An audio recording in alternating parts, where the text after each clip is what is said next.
प्रधानमंत्री आपल्या देशाचे लोकप्रिय आणि यशस्वी प्रधानमंत्री नरेंद्र मोदीजी यांना उद्या 10 तारखेला 12 वर्ष त्यांच्या कारकिर्दीला पूर्ण होत आहेत।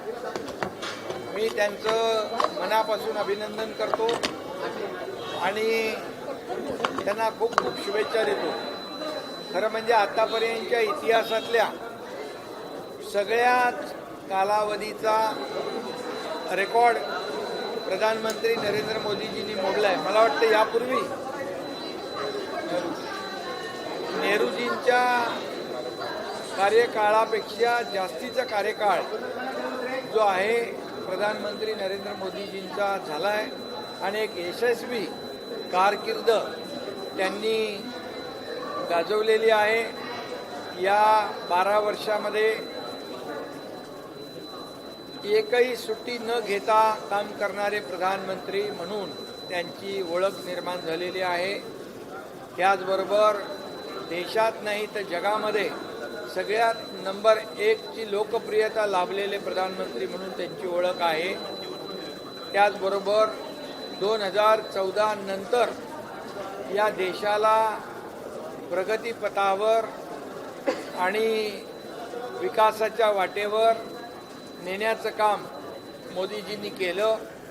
आपली अर्थव्यवस्था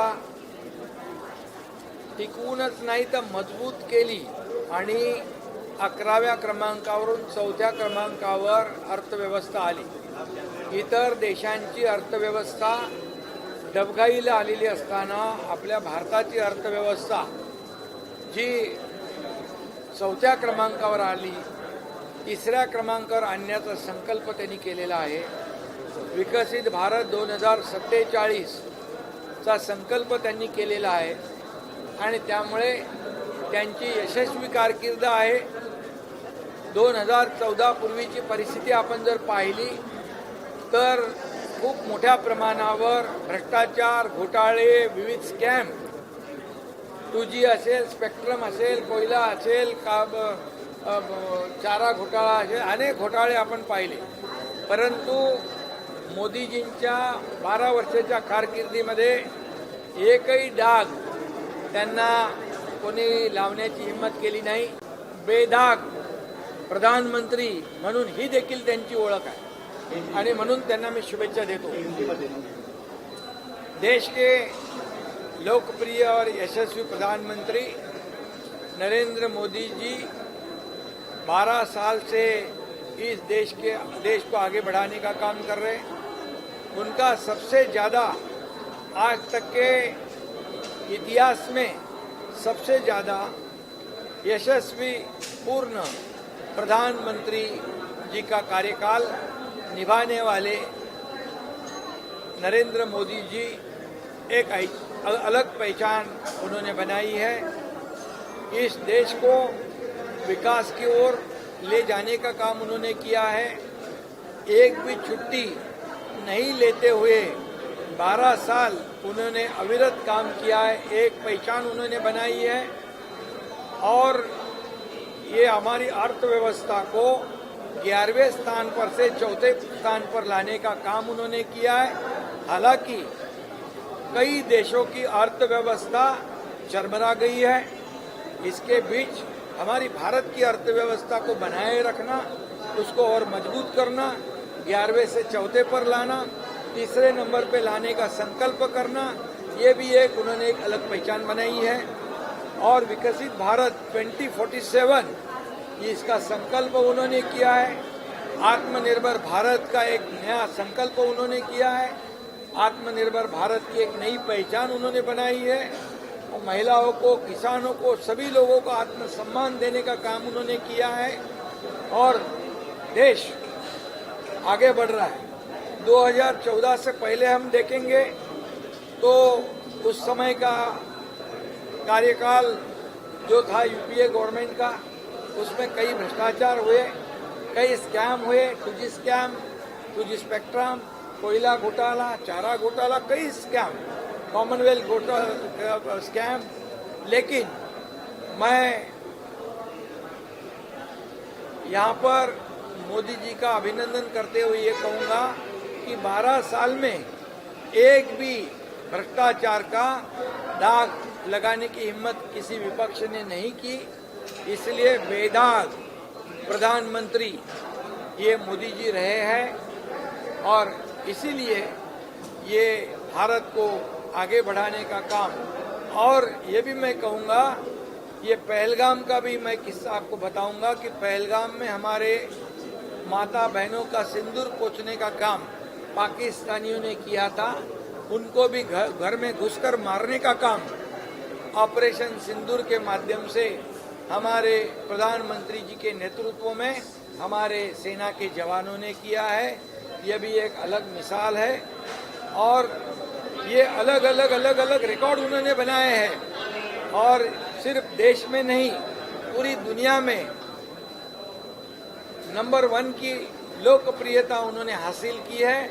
यह भी एक उन्होंने एक अलग पहचान बनाई है और उनको अलग अलग देशों से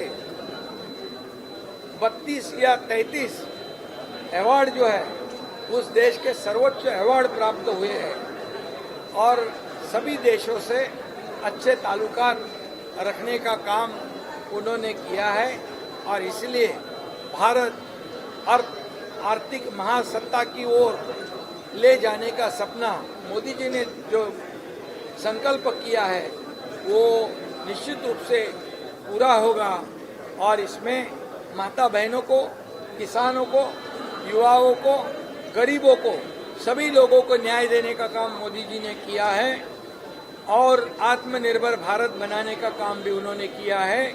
आत्मसम्मान देने का भी काम किया है। आज सभी लोग कहते थे आज तक गरीबी हटाओ, गरीबी हटाओ, गरीबी हटाओ। गरीबी तो हटी नहीं, गरीब हट गया। लेकिन मोदी जी ने 32-35 करोड़ लोगों को गरीबी से ऊपर उठाया। 80 करोड़ गरीब जनता को मुफ्त में राशन देने का ऐतिहासिक निर्णय लिया है और महिलाओं के लिए तो लखपति दीदी, लखपति ड्रोन दीदी, कई योजनाएं उन्होंने की है और इसलिए उनका काम मैं बताने जाऊंगा तो समय पूरा नहीं होगा। इतना ही मैं कहूंगा कि जो इंफ्रास्ट्रक्चर 2014 से पहले जितने इंफ्रास्ट्रक्चर थे उससे कई गुना ज्यादा इंफ्रास्ट्रक्चर, एयरपोर्ट हो, रोड हो, फ्लाईओवर हो, सब कुछ हो, ये दुगने चौगुने नंबर से ये डेवलपमेंट हुआ है। इसलिए विकसित भारत 2047 जरूर यशस्वी होगा, ऐसा मुझे विश्वास है। इसलिए फिर एक बार मैं आदरणीय प्रधानमंत्री नरेंद्र मोदी जी को बहुत बहुत बधाई देता हूँ, उनका अभिनंदन करता हूँ। आपके कई नेता ये कह रहे हैं कि आप राहुल गांधी कहते हैं कि देश का हालात बहुत खराब है, अगर इसी प्रकार से चलता रहा तो आने वाले समय देश के प्रधानमंत्री को इस्तीफा देना पड़ेगा। राहुल गांधी के बयान को कैसे जवाब देंगे? देखिए, राहुल गांधी जी हमेशा प्रधानमंत्री जी के खिलाफ आरोप लगाते हैं। देश में जब रहते हैं तभी भी आरोप लगाते हैं, विदेश में जाते हैं तब भी आरोप लगाते हैं। देश के जो ऑपरेशन सिंदूर में जो हमारे सेना के जवान लड़े पाकिस्तान के साथ, उनके ऊपर भी सवालिया खड़ा करने का भी काम राहुल जी ने किया है। ये देशभक्ति है, ये कौन सा देश प्रेम है। अभी वो कह रहे हैं कि मोदी जी 1 साल के बाद प्रधानमंत्री नहीं रहेंगे। मैं दावे के साथ कहता हूं 1 साल तो नहीं, अगले कई साल तक मोदी जी इस देश का नेतृत्व करेंगे, देश को आगे बढ़ाएंगे। मेरा एक ही कहना है उनको कि राहुल जी को कि आप सिर्फ 1 साल तो कंटिन्यूसली देश में रह के तो दिखाओ। 2 महीने 4 महीने में देश से बाहर जाते, विदेश जाते, कहाँ जाते, फिर वहाँ देश की बदनामी करते हैं, प्रधानमंत्री जी की बदनामी करते हैं। ये क्या है? इसलिए जितनी बदनामी वो करेंगे, कांग्रेस ने जितनी बदनामी की, कांग्रेस की हालत क्या है? जितनी बदनामी आरोप मोदी जी के ऊपर जो करेंगे, तो 140 करोड़ जनता वो आरोप करने वालों को सही सबक सिखाएगी। भाई आपके कई नेता ये कह रहे हैं देश में हाँ, आर्थिक बवंडर वाली बात जो कहते हैं, तो मैं ये कहूंगा, खुद राजीव गांधी प्रधानमंत्री थे तभी वो कहते थे केंद्र से आने वाला 1 रुपया वो आखिरी ग्राहक तक, आखिरी नागरिक तक पहुंचते पहुंचते 15 पैसे पहुंचते थे। मतलब करप्शन कितना, 85%। मोदी जी 1 रुपया देते हैं और डायरेक्ट डीबीटी के माध्यम से लोगों के खाते में जमा होता है। तो क्या आर्थिक बवंडर, आर्थिक बवंडर करने वाले तो सत्ता से बेदखल हो गए, लोगों ने उनको भगा दिया। और मोदी जी का कहना है कि नेशन फर्स्ट और विपक्ष का कहना है करप्शन फर्स्ट। इसलिए राष्ट्र को प्राधान्य देने वाले, राष्ट्र पहला कहने वाले मोदी जी सच्चे देशभक्त है। और जो कहने वाले, मैं कहूंगा उनको, उनका कोई देश का प्रेम नहीं है, राष्ट्र का प्रेम नहीं है, सिर्फ टीका टिप्पणी करना यही उनका धंधा है। नाशिकचा प्रश्न अजूनही सर बच्चू कडू और अब्दुल सत्तार ये 2 नेता बार ये बयान दे रहे हैं। सर उद्धव ठाकरेंचं असं म्हणणं आहे की एनडीएने त्यांचा पंतप्रधान पदाचा उमेदवार कोण आहे हे जाहीर करावं, चेहरा ठरवावा असं त्यांचं म्हणणं आहे। अरे एनडीएचा चेहरा आमचे मोदीजी आहे, त्यांचा चेहरा कुठे आहे?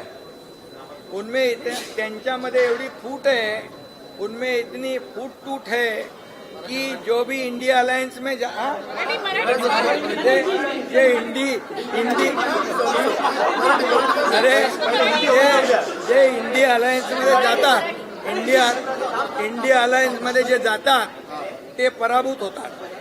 बघा, टीएमसी, आरजेडी, यूबीटी, डीएमके सगळे पराभूत झाले आणि म्हणून ते सगळे इंडिया अलायन्स मधून बाहेर पडत आहे।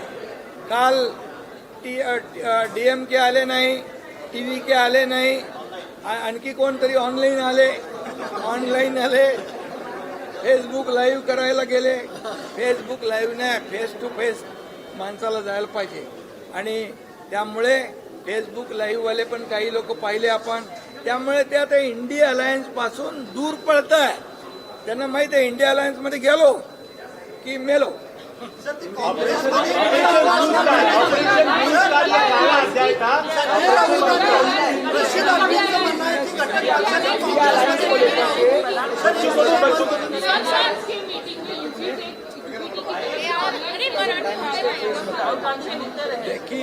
देखिए आपको मैं, वो तो ढूंढते ही रहेंगे, वो मिलेंगे ही नहीं कभी उनको, वो ढूंढते ही फिरेंगे, ढूंढते रहो। हम आगे का मैं बोलता नहीं। और आपको मैं बोलता हूँ, कई लोग हैं कि तुम लड़ो हम कपड़ा संभाल, महाराष्ट्रातला विषय ऐसा है। तो इसलिए मैं आपको बताऊंगा कि इंडिया अलायंस से लोग कन्नी काट रहे। इंडिया अलायंस पूरी तरह टूट चुकी है, उनका मॉरल पूरी तरह टूट चुका है, वो हार चुके हैं। और ये जो इकट्ठा होकर हम एक है ये दिखाने की कोशिश करते हैं, उसमें भी एकजुट नहीं है। और इसलिए वो कई लोगों ने कन्नी काट ली मीटिंग में से, कई लोग ऑनलाइन आए। अभी देखो, इंडिया अलायंस की अगर एकजुट बतानी है तो सब लोग मिलके आने चाहिए थे, तो उनमें कोई ताकत नहीं है। और सिर्फ मोदी जी को गाली देने के लिए, मोदी जी के ऊपर आरोप करने के लिए ये सब इकट्ठा होते हैं। ये 140 करोड़ जनता को मालूम है, 140 करोड़ जनता जो है उनको गड्ढे में डाल देगी।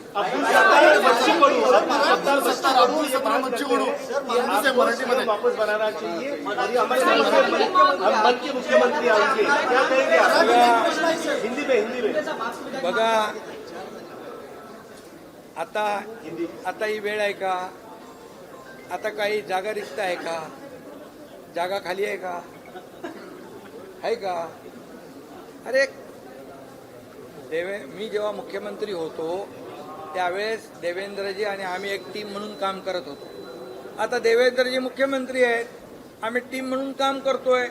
आज सगळ्या कार्यक्रमामध्ये आम्ही जातोय, आमचं चांगलं बॉन्डिंग आहे। आणि हे बॉन्डिंग कायम आहे, कायम राहणार आहे. कार्यकर्त्यांची भावना असते, बोलून जातात. परंतु तुम्हाला एवढा दुसरा काही विषय राहिलाच नाही का पत्रकारांना? बाकी पण विषय आहेत ना. आणि त्यामुळे मी खुर्चीसाठी, आमची लढाई खुर्चीची नाही, आमचा अजेंडा खुर्चीचा नाही. आमचा अजेंडा महाराष्ट्राचा विकास करण्याचा आहे, महाराष्ट्राच्या जनतेचं कल्याण करण्याचा आमचा अजेंडा आहे. त्यामुळे आमच्यामध्ये चांगली बॉन्डिंग आहे. आणि जिथं कुठं आमच्या महायुतीतल्या लोकांना, आमदारांना काही अडचणी असतील, काही त्रास असेल, तर मुख्यमंत्री आणि आम्ही बसून त्यांचा त्रास दूर करू, त्यांच्या अडचणी आम्ही सोडू.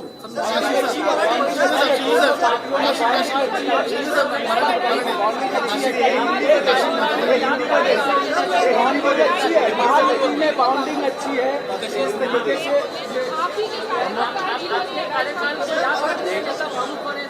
देखिए, बाउंडिंग अच्छी है क्या महायुति में? अभी देखिए, मैं आपको कहूँगा, अभी कोई जगह खाली है क्या? अभी ये समय है क्या चर्चा करने का? देखिए, मैं मुख्यमंत्री था तब देवेंद्र जी और हम लोग सब मिलकर टीम बनकर काम कर रहे थे, इस राज्य का डेवलपमेंट कर रहे थे. आज भी देवेंद्र जी आज मुख्यमंत्री है, मैं डिप्टी चीफ मिनिस्टर है, हमारी टीम है, हम टीम बनकर काम कर रहे हैं. हमारे में अच्छी बॉन्डिंग है. बिल्कुल हमारा एजेंडा कुर्सी का नहीं है, हमारा एजेंडा महाराष्ट्र के डेवलपमेंट का है. हमारा एजेंडा महाराष्ट्र की जनता को उनके जीवन में अच्छे दिन लाने का है, उनका जीवन बदलने का है और ये महाराष्ट्र का डेवलपमेंट करने का है. अभी कुछ कार्यकर्ता है अपनी भावना व्यक्त करते हैं, भावना उन्होंने बोली है तो, और कई लोगों ने कुछ शिकायतें की है. तो ये महायुति के कुछ विधायक हैं, उनको उनके स्थानिक स्तर पर वहाँ पर कुछ समस्या है, कोई प्रॉब्लम है, तो मुख्यमंत्री जी, देवेंद्र जी और हम मिलकर उसको सुलझाएंगे, हम उनकी समस्या को छुड़ाएंगे. लेकिन आपको मैं कहता हूँ कि विरोधियों को कोई भी मौका कभी भी मिलेगा नहीं, क्योंकि हमारी बॉन्डिंग ठीक है, बॉन्डिंग अच्छी है और हमारा एक ही मकसद है, इस महाराष्ट्र को आगे बढ़ाना है.